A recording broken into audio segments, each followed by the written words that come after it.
un equipo muy especial presenta Conecta con nosotros en Radio Diversidad. Arranca con un salto al día. Sujeta con tus manos la oportunidad. Vuelca tus sueños, hazlos realidad. Esto acaba de empezar. No te pierdas en los miedos. No te pierdas en la soledad. Busca una mano que no te haga daño. Es hora. Hola, buenos días. Estamos en Radio Diversidad en un nuevo programa de Conecta con nosotros. En esta ocasión ha venido a pasar un rato agradable a la emisora don Ernesto Coco. Ernesto Coco es periodista y corresponsal de la COPE en Argentina y es director del programa La Vuelta al Mundo en 80 medios. Tiene unos 30 años de experiencia profesional. Buenos días, Ernesto. Hola, amigos, ¿cómo están? Francisco, Fernando. Hola, buenos días. Tony, Ernesto. también. Tony. Nuestro técnico de sonido. Sí. Yo a los técnicos siempre los llamo mi Goldfinger. ¿Se acuerdan? Sí. Como la película de James Bond, que son, si sus dedos de oro, no llegamos a ninguna parte, ¿no? Efectivamente, pues aquí lo mismo. Bueno, pues comenzamos con la entrevista. Hola, buenos días, Ernesto. Nosotros tenemos la curiosidad de saber cómo ven los argentinos a los españoles. Pues los argentinos a los españoles los ven como propios, porque no hay un argentino, o casi un argentino, que no tenga o un abuelo español, en su mayoría, o un abuelo italiano. Pero el vínculo que hay entre Argentina y España es indestructible, es masivo, es tremendo. Toda la gente intenta, tiene como punto de referencia cuando sale de Argentina llegar a Madrid. Uh-huh. Y todos, o mucha gente, ha comenzado a hacer las nacionalidades, o la nacionalidad española, en el consulado español en Buenos Aires, sí, por parentesco, y entonces, las filas que son diarias, eternas, es parte de la escenografía porteña, ver las colas en el consulado de España en Buenos Aires para hacer la documentación. Bien. Bueno, y ya cambiando un poco de tema, ¿cómo han cambiado los medios de comunicación durante estas últimas décadas? Pues han cambiado. La llegada de Internet ha sido un cambio para los medios de comunicación y para la humanidad en general. Las redes sociales se han convertido en periodistas, en médicos, en analistas. Las redes sociales permiten de todo, no hay legislación, cada persona dice, comenta lo que quiere. Sí. Y en el tema de los medios de comunicación, ya se han realizado, y lo vemos a diario, gente que tiene su propio medio de comunicación, sí, donde, opinan, a veces son adeptos a los gobiernos de turno, uh-huh, son pagos por los gobiernos de turno, sí, actúan como trolls. Hay una cantidad de elementos que hacen que los medios hayan cambiado. Uh-huh. Hoy, imagínate que yo me acuerdo que hace muchísimos años, en la prehistoria, cuando me voy por primera vez como corresponsal de la COPE a Sudamérica, las crónicas las hacíamos por teléfono. Sí. Y entonces el técnico recibía, imagínate, por ejemplo, estaba para grabar una crónica el de Moscú, el de Italia, el de Estados Unidos, y entonces había que hacer una fila esperando en el teléfono, y si mandabas algo para el periódico, lo mandabas por fax. Uh-huh. O sea, que si no tenías el fax en tu casa, lo llevabas a un sitio, mandaban el fax, iba. Entonces era más auténtico. Mira, sí, hay historias que cuentan sobre todo los escribas, los plumillas que le dicen en el medio, cuando iban a la guerra, a algún escenario bélico, se transmitía por teletipo. Y entonces te daban un tiempo. Te daban 20 minutos, por ejemplo. Y entonces en esos 20 minutos tú metías tu crónica. Se acababan los 20 minutos y tu crónica estaba por la mitad. Sí. Te ibas a hacer la cola al final y venías, esperabas la cola para llegar y terminar de escribir. Luego pasó a ser por teléfono. Sí. Por teléfono. Te escribías y había alguien en la redacción que te transcribía lo que ponías. Y luego estaba, bueno, en la radio, que era el teléfono público, cuando no existían los teléfonos celulares. O sea que todo ha ido evolucionando y hoy tener en este aparatito todo, Sí. incluso hay aplicaciones donde, por ejemplo, yo salgo de cualquier parte del mundo con calidad como si estuviese en el estudio. Ajá. Así que esa evolución tecnológica es bien recibida por el oyente, Sí. porque no lo escuchas. En cambio, ahí lo escuchas con más nitidez. Sí. Para nosotros la radio es un medio de comunicación, nos sirve como importante, nos sirve como herramienta terapéutica, entre otras muchas cosas. ¿Crees acaso que sí? ¿Qué valor le das a la radio como medio de comunicación? ¿Sigue siendo tan importante como antiguamente? Yo creo que la radio para un periodista es como el teatro para un actor. O sea, la radio para mí es lo máximo en medios de comunicación, es lo que más disfruto. Conozco los tres medios, por llamarlo de alguna manera, la radio, la prensa gráfica y la televisión, pero para mí la radio tiene una magia que no tiene otra cosa. Ha cambiado porque ahora te pueden escuchar y te pueden ver, ahora te ponen cara. Claro. Entonces, antes hablabas por radio, decías quién era y veías cara de desilusión. ¡Hombre! Ya le pongo- Mira, eres calvo, hombre, y sí, ¿qué quieres que te cuente? Que yo te hacía más alto, que yo te hacía más gordo, más flaco, más no sé qué. Y ahora con esto del streaming, que nos pueden Sí, ver sí.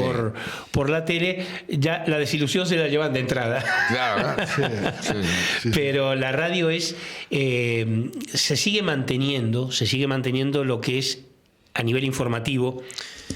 La inmediatez de la radio no está superada por nada. Ya. Es decir, siempre decían que la noticia la da la radio, la muestra la tele Sí. y la analiza el periódico. Ajá. Pero la radio hubo un choque en la esquina, coges el teléfono y sales en ese programa que está, hubo un choque en la esquina. No hay nada más inmediato. Claro.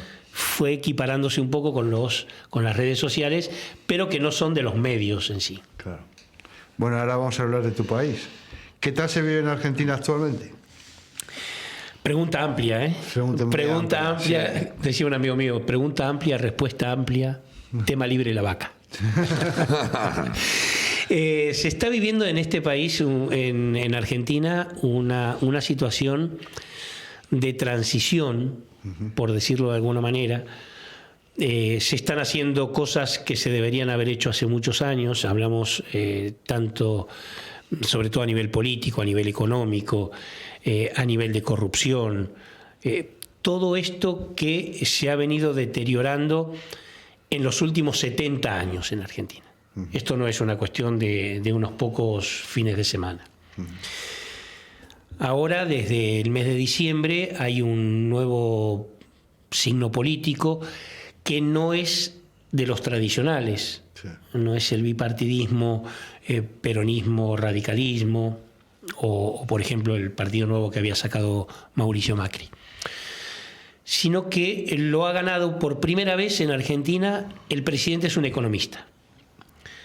Y este economista, más allá de las formas, perdón, de las formas que pueda llegar a tener bastante controversiales en su trato y tal, ha evitado una hiperinflación, cosa que los argentinos conocemos y muy bien. Sí. Una hiperinflación, para que tengáis una idea, era estar en un supermercado con tu carrito de la compra y escuchar por los altavoces: a partir de este momento todos los productos aumentan un 20%. Joder. Entonces era cuestión de horas y, bueno, inflación que superaba el 5.000, 6.000% anual. Entonces eso ya no se sostiene. Sí. Y esto no llegaba a esos niveles, pero iba camino a durante el gobierno anterior, que no es otra cosa que el resultado de lo que son los gobiernos populistas. Sí. El populista se mantiene, se quiere mantener en el poder regalando. ¿Y qué regala? Dinero. Y el dinero, si no tiene respaldo en el Banco Central y se emite, pasa a ser papel mojado. Sí.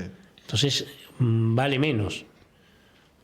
Bueno, todo eso fue pasando durante muchos años, sobre todo durante la época del llamado kirchnerismo, cuando en 2003 surge Néstor Kirchner, después de haber ganado a Menem. Y bueno, entonces se comenzó a transitar, después de los primeros años, una rodada escaleras abajo. Se empezó a ir hacia abajo en lo económico, en lo social, en lo cultural, en ese aumento del populismo que la gente lo compraba, en cada vez más fuerza de los movimientos sindicales, sí, y de los movimientos sociales, porque en muchos casos, en nombre de los pobres, como puede pasar en nombre de cualquier sector, hay gente que hace y se llena los bolsillos. Pido para los pobres, el sindicalista pide para los trabajadores, no le da, se lo queda todo él, el sindicalista se convierte en empresario, claro, tiene a sus empleados en negro. O sea, todo eso fue durante 20 años.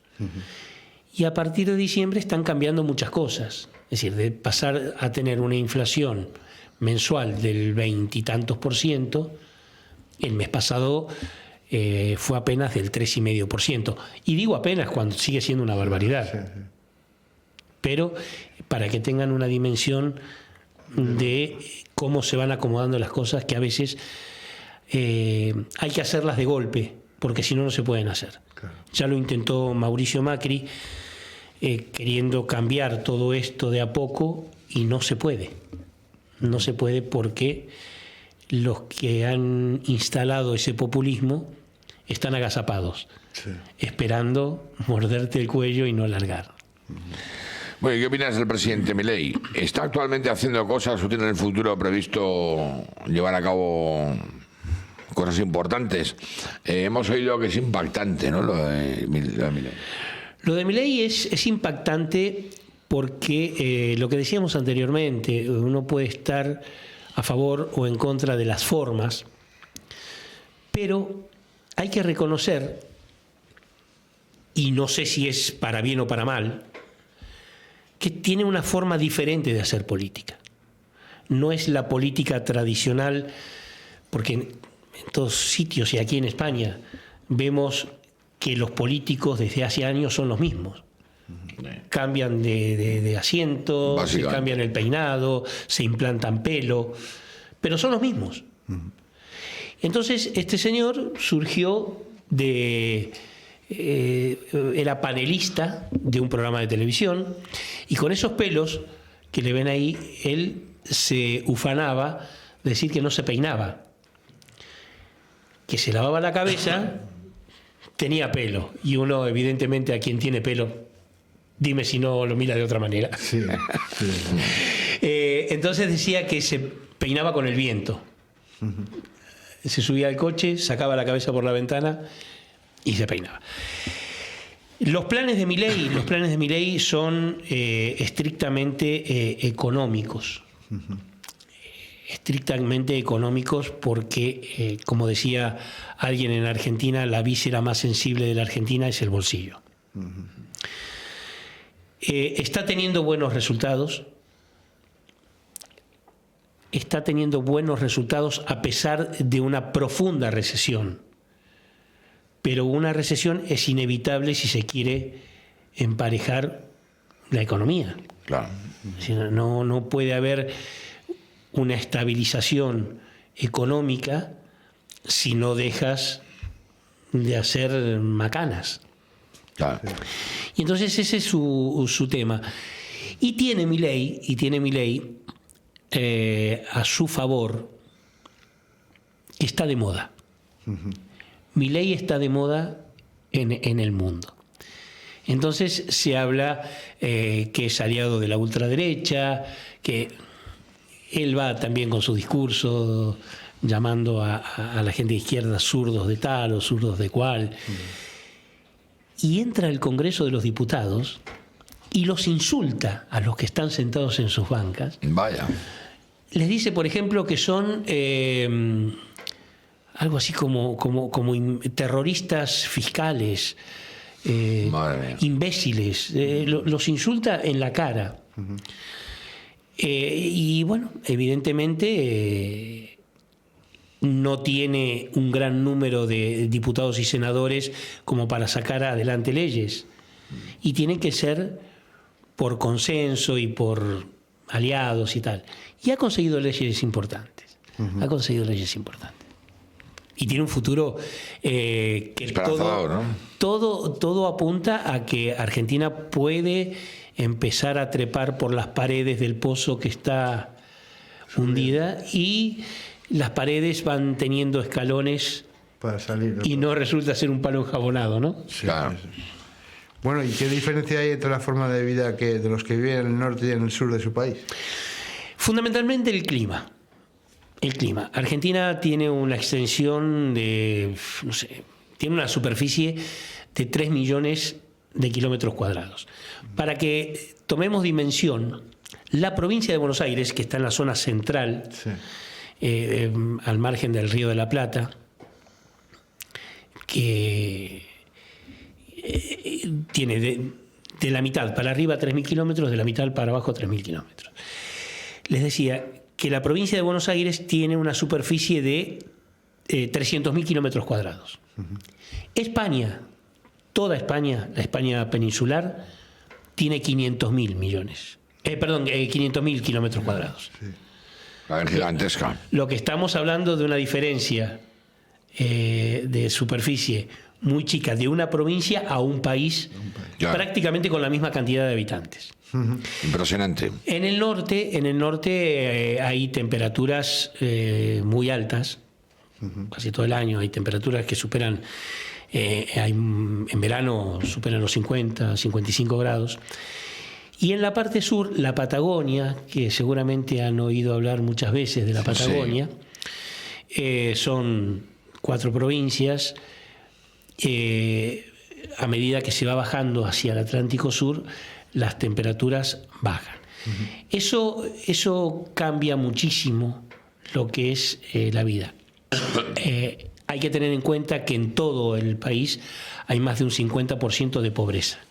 Claro. Entonces, no es mejor pobre el que vive con 40 grados que mejor pobre que el que vive con 8 grados bajo cero.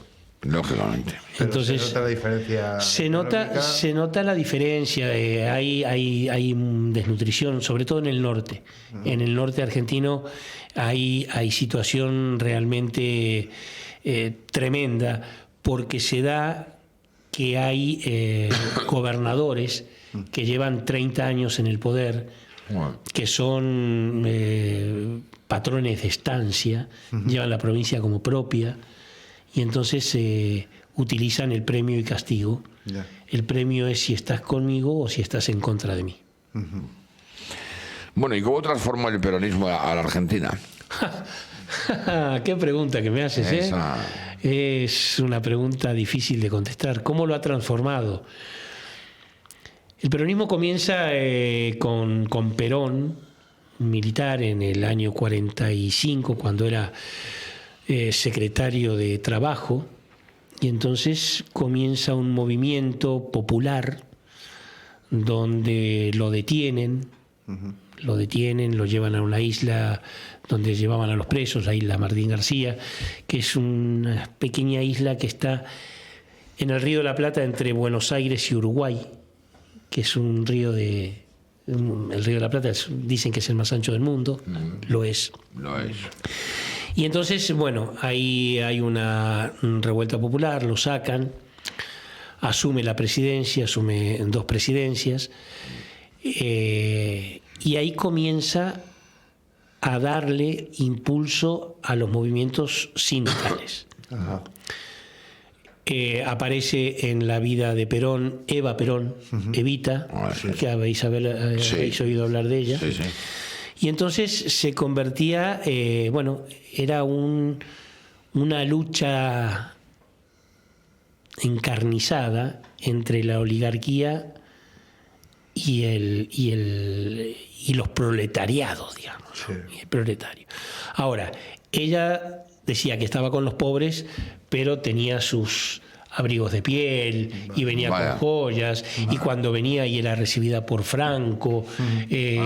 cuando les daba, estaban en la Segunda Guerra Mundial y tal, Argentina proveía aparentemente, era el granero del mundo, era quinta potencia mundial, pero Perón siempre fue un aliado de Hitler, fue un aliado de Franco, y así comenzó el movimiento peronista. Sí. A partir de esa época hubo revoluciones. En el año 55 se produce una revolución grande donde a Perón le hacen un salvoconducto a través de un barco, sale una cañonera rumbo a Paraguay y viene a España. Y aquí está en un exilio de 18 años.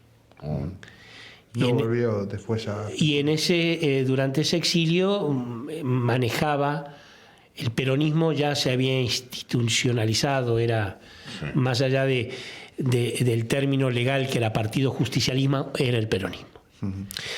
En el año 73, 72 estaban los militares, y el entonces general Lanusse, que estaba al frente, provoca la situación diciendo que a Perón, que podía ir en cualquier momento a Argentina, pero que no le daba el cuero, como que no tenía el valor para volver a la Argentina. Perón recoge el guante y llaman a elecciones. Llaman a elecciones donde Perón no figura como candidato. Pone a un dentista que lo pone en su lugar, pero como testaferro de la fórmula presidencial. Gana por más del 60%. La fórmula era Cámpora, Solano Lima, dos personajes bastante particulares. Y para que tengáis una idea, cuando asume el doctor Cámpora, una de las primeras cosas que hace es abrir las cárceles. Pero lo estoy diciendo literal. Abrió las puertas de las celdas, no quedó un solo preso. Político. Ni político ni Ninguna clase. de ninguna clase. Se abrieron los calabozos, las celdas, y todos se fueron a la calle. Bueno, comenzó una época bastante oscura, y luego se producen unas elecciones a los 8 o 9 meses donde ya Perón era candidato. Y Perón siempre se encargó de no dejar una herencia política. Entonces la fórmula que hace es Perón-Perón. ¿Qué significa esto? Que era Juan Domingo Perón, Isabel Martínez de Perón, que era su mujer. Que por cierto vive en la zona en el sur, creo que está en Málaga o en Fuengirola. Si no se ha mudado a Madrid, tiene 90 y pico de años, era su mujer. y la fórmula presidencial fueron ellos dos. Bueno, ahí comenzó todo. Perón se fue a morir a Buenos Aires. Los grupos terroristas, la guerrilla, lo que luego fue el terrorismo de Estado con los militares a partir del 76, lo hicieron los grupos terroristas que hicieron una verdadera masacre. Una verdadera masacre. Ya supongo, ya. Y ellos fueron los que derrocaron, los propios peronistas, permitieron el derrocamiento de Isabel Perón, porque ya era viuda, dando paso a los militares, porque les pidió que los militares les dio la orden a los militares que aniquilen al terrorismo. Bueno, y ahí se genera un enfrentamiento entre lo que es el terrorismo, los montoneros, que se llamaban, era la época de los montoneros en Argentina, los Tupamaro en Uruguay, y ahí se genera un enfrentamiento muy grande en la sociedad que da lugar al golpe de Estado de 1976, donde hay, bueno, historia conocida, 30.000 desaparecidos, pero los únicos culpables habían sido los militares. Sí. Y los terroristas fueron totalmente indultados y muchos de ellos fueron parte del gobierno kirchnerista en las últimas 2 décadas. La famosa Plaza del 2 de Mayo, ¿no? Plaza de Mayo. Plaza de Mayo. La Plaza de Mayo es histórica porque está la Casa de Gobierno de un lado de la plaza y el Cabildo del otro. Y la casa que habrán oído que se llama la Casa Rosada. Sí. Bueno, la Casa Rosada tiene una historia. En la presidencia de Domingo Faustino Sarmiento, que fue el gran maestro de Argentina, fue el que defendió y de alguna manera impulsó la educación pública. La Casa de Gobierno hasta ese momento era blanca. Y entonces él decía que no se quería parecer a la Casa Blanca de los Estados Unidos. Y entonces la pintaron, según cuenta la leyenda, y parece que es verdad, porque está ratificado por historiadores, que a una pintura blanca le pusieron un poco de sangre de toro. Y quedó ese color rosado. Pintaron toda la casa con ese color, que luego evidentemente fue una pintura hecha y hasta el día de hoy se mantiene el color rosado y por eso es la Casa Rosada. ¿Y en Argentina se potencian mucho los sindicatos? ¿Es verdad que cada gremio tiene un sindicato? Sí, los sindicatos son fortísimos en Argentina. Para que tengáis una idea, hay secretarios generales de sindicatos que llevan más de 40 años en el poder. Bueno, y hay algunos que han superado los 50. Hay muy viejetes. Y después están los sindicatos por rubro, los gremios por rubro. Porque, bueno, todo es...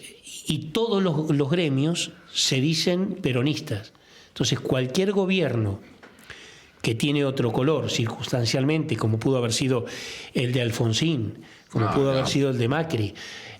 Alfonsín es el primero que te trae la democracia, después del golpe de Estado, de esos años de plomo y sangre que se vivieron. Y Alfonsín, que es el que lleva a los militares al banco de los acusados, al banquillo de los acusados, al mejor estilo de Nuremberg.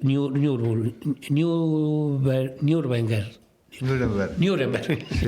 Ahí está, gracias. Me ha sacado un atolladero.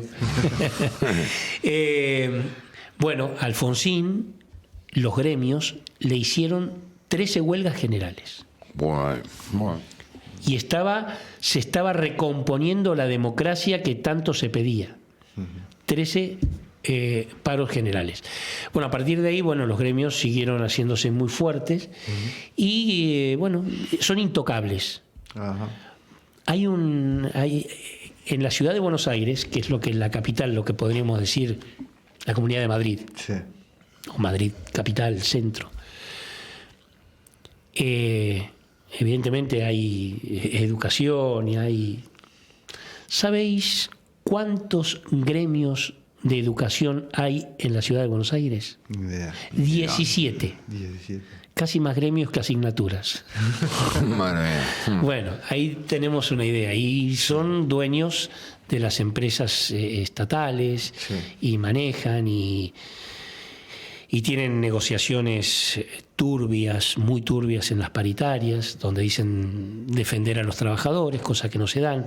Son muy fuertes. Fuerte. Parece que ahora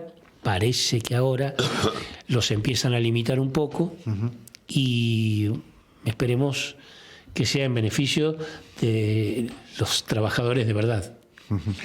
Bueno, ¿y qué supuso el corralito en Argentina? Bueno. Porque fue una noticia mundial, ¿no? ¿Acaso crees que se ha recuperado Argentina desde entonces? Mira, Francisco, el tema del corralito fue, yo no sé si era algo que se podía prever o no. Yo soy uno de los afectados de ese corralito. Evidentemente, si toda la gente sospecha que lo que tienen en el banco se lo van a dilapidar, no va a valer nada, los depósitos en moneda extranjera, que es el argentino históricamente ahorró en dólares, porque nunca le tuvo confianza a su propia moneda. Es triste decirlo, ¿no? Y los motivos sobran. Sí. Pues la moneda, el peso argentino se ha ido disminuyendo. Devaluando, sí. Para que tengas una idea, mira cómo vamos mezclando los temas. Desde que sale el peso moneda nacional, así, no sé, en los años 60, una cosa de estas, ha perdido por valor de 13 ceros. Jure. Qué barbaridad. Es decir, un peso hoy, aquel peso, bueno, es como 1 a la 13, el que sabe de matemáticas sabe más o menos. O a la menos 13. O a la menos 13, o yo, una cosa así. Una locura que a mí no me da la cabeza. Impactante, ¿no? Es impactante. Entonces, cuando hay lo que llaman ellos una corrida bancaria, es que la gente va a sacar el dinero. Y los bancos trabajan con el dinero de la gente. Sí. Sí, claro. Trabajan con el dinero de la gente. O sea, tú depositas, yo soy banco, le presto a él para que se compre la casa o lo que sea, le cobro un interés, a ti te cobro un interés. Es decir, el banco nunca hace nada gratis. Si de repente toda esa gente va y saca todo el dinero, es que quiebra el sistema bancario, Claro. y ya no hay forma de recuperarlo. Entonces, de la noche a la mañana había un rum rum, pero no llegó a 3 rum rum. Fueron 2, cerraron los bancos y nadie sacaba un dinero. Y eso fue motivo de una revuelta social bastante importante. Sí, ¿no? claro. Bueno, después vino todo lo que fue el 2001, el gobierno de Fernando de la Rúa, cuando se va en helicóptero desde la Casa Rosada, donde hay 5 presidentes en poco más de una semana, cambian de presidente. Entonces se genera un problema bastante importante que no es fácil salir, pero bueno, luego se sale de ese corralito, pero muchos perdimos mucho dinero. No porque yo lo haya perdido, sino que era... No te olvides que en esa época existía una ley de convertibilidad que era 1 a 1. Sí. $1 $1. Un peso, no. Llevar ese peso a que valga $1, en la época de Domingo Cavallo, creo que alguna vez lo habrán oído nombrar, significaba que había que devaluar. O sea, tú no puedes, si un momento te cuesta 10.000 pesos $1, y al lunes siguiente un peso te equivale a $1, quiere decir que hubo una devaluación del 10.000% Claro. en 3 días. Impresionante. Bueno, así fue. Y se recuperó, se fue recuperando, pero la economía luego fue manejada por estos gobiernos populistas y se llegó a mantener déficit históricos donde las empresas que invertían en Argentina acabaron yéndose, llevándose lo que tenían o oyéndose sin poder llevarse nada. Enfermizadas. Y eso es lo que se está tratando de recuperar ahora. Bueno, y ahora, ¿hoy por hoy es seguro vivir en Argentina? ¡Epa! ¿Seguro de seguridad? ¿O estás seguro de vivir en Argentina? Seguro de seguridad. más bien. Seguro de seguridad. Mira, Buenos Aires, que es un poco el termómetro de todo el país. El Gran Buenos Aires, la provincia de Buenos Aires está gobernada por quien fuera el ministro de Economía de Cristina Kirchner. Fue el que expropió Repsol, el que dijo que no se les iba a pagar nada y le pagaron mucho más de lo que Brufau pretendía recibir. Bueno, este personaje oscuro, nefasto, que dice que es licenciado en Economía, que es economista, que fue ministro de Economía y que se ufana diciendo que se recibió de licenciado en Economía sin haber leído un solo libro. Bueno, Pues Esto bueno. lo dice él. Bueno, es el gobernador de la provincia de Buenos Aires, donde tienen leyes propias, es de una izquierda trotskista, creo que de la boca para afuera, porque son... dicen que allí se dice, hay una obra social que es una prepaga, es como decir que es sanitas. No sé si puedo decir el término, pero son comunistas con sanitas, te dicen. Son los que te dan la hora con un Rolex sí. o que te encienden un cigarrillo con un Dupont. Ya. Esos pero son comunistas, de la boca para afuera. Sí, sí. Sí, como no sea así, no entiendo. Claro, y entonces apuestan en muchos casos al caos y han convertido el Gran Buenos Aires en tierra de nadie, donde la vida vale nada. Un par de zapatillas vale más que la vida de una persona. Un teléfono vale más que la vida de una persona. Vale. Pero eso es, digamos, en Gran Buenos Aires, cosa que no se da tanto en Capital Federal. Vale. Bueno, ya cambiando de tercio, vamos a hablar de salud mental. En Argentina, ¿hay centros de mayores en Argentina? ¿Cómo se tratan a las personas mayores allí? Mira, es un tema que yo no lo controlo mucho. No estoy muy enterado del tema. Sé que los hay. Sé que los hay. Sé que hay una ley de salud mental. Sí. Que lo poco que puedo llegar a saber es que esa ley se respeta mucho la voluntad del paciente. Por ejemplo, no porque se le ocurra a un familiar ingresar a alguien que supuestamente tiene algún tipo de alteración, sino que si se opone el paciente, pues Contra su voluntad no hay nada que hacer. no se puede hacer nada, salvo que sea un episodio bastante agudo, Sí. entonces hay que dar un parte a la policía. Pero evidentemente no está lo suficientemente respaldada por el Estado como para decir funciona en plenitud. Bueno, y de las noticias que has vivido, ¿cuál ha sido la que más te ha impactado? Y una cosa que les voy a decir, Ah. una cosa que les voy a decir con respecto a esto. Bueno. Hay hay un hospital psiquiátrico, que es el Hospital Borda, donde desde hace muchos años los internos han creado una radio que se llama La Colifata. Sí. Sí. Bueno, La Colifata tiene un porqué ese nombre. Porque en Argentina a quien dicen que está loco y todo esto, se le dice que está colifa. Entonces ellos mismos le pusieron a la radio, una radio que nosotros le dimos muchísimo respaldo y tal. Entonces esa radio que ha hecho y está haciendo historia con los internos del Borda, se llama La Colifata.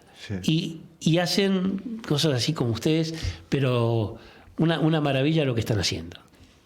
Esto no podía dejar de contarlo. Ahí tenemos Es Radio La Colifata.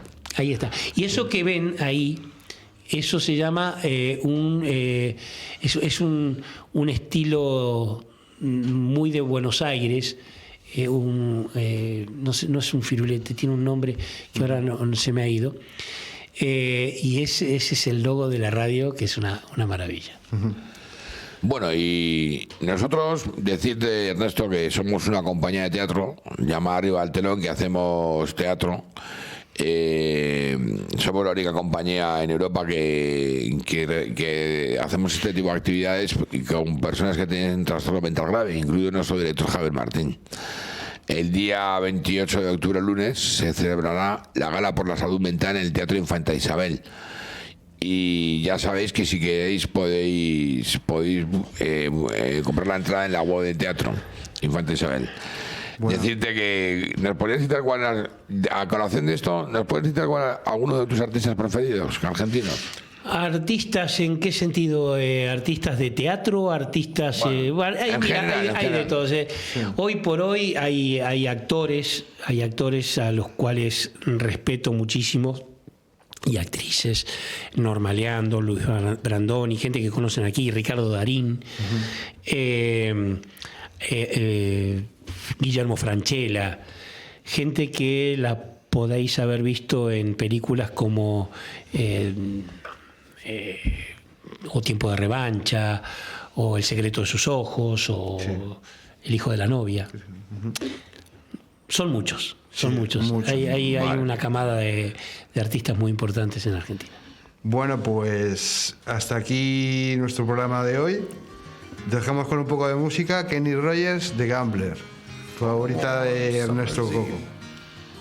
Bueno, yo les agradezco esta invitación y el grado de profesionalismo que tienen.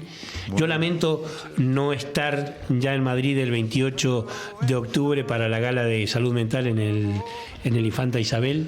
Lamento no estar, pero seguramente voy a ver cuando lo suban al podcast. Representaremos un microteatro allí, algunos de los actores de la compañía de Valtelón. Pues es una pena que no esté, pero voy a estar con ustedes y agradecerles a Fernando, a Francisco, al propio Tony, sí, que está allí, y todo lo que están haciendo. Y les quiero decir al aire que pueden contar conmigo desde el otro lado del charco para lo que necesiten, que siempre me van a tener al lado de ustedes. Muchas gracias, Ernesto. Muchísimas gracias, Ernesto. Y no se olvidéis de asistir a la gala. Por la salud mental.